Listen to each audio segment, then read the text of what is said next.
over here. But the thing is that do we have Node installed in our machine? No, we don't have, right? So what we will do it, we will install Node. So let me create one more tab with the same thing. So just we will execute everything over from here. So I'll quickly switch to root users, right?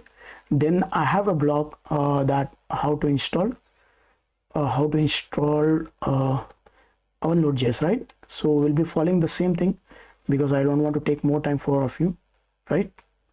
Just we'll go over here, right? We'll just copy paste the commands basically. Fine.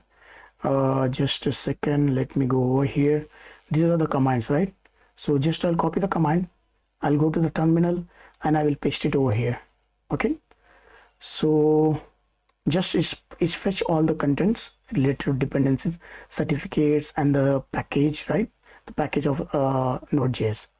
Okay, then afterwards what we have to do it, we have to install the Node.js, right?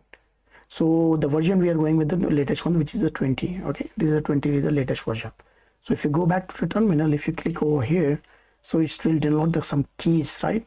The key and the packages depth node source. Okay, it's pulling from there, it's provide you all the details. Okay, so then later on if you check over here, then we already given the mention that we required which version, 20 version.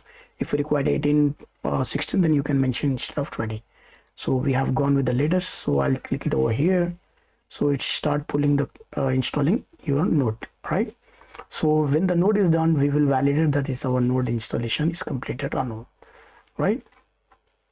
So this is also in the document. This document also I will update in GitHub. So from here also you can do it, right? So let me just validate that is my node is installed or no. Okay, I have npm packages. Let us check. The package manager is fine. So our one dependency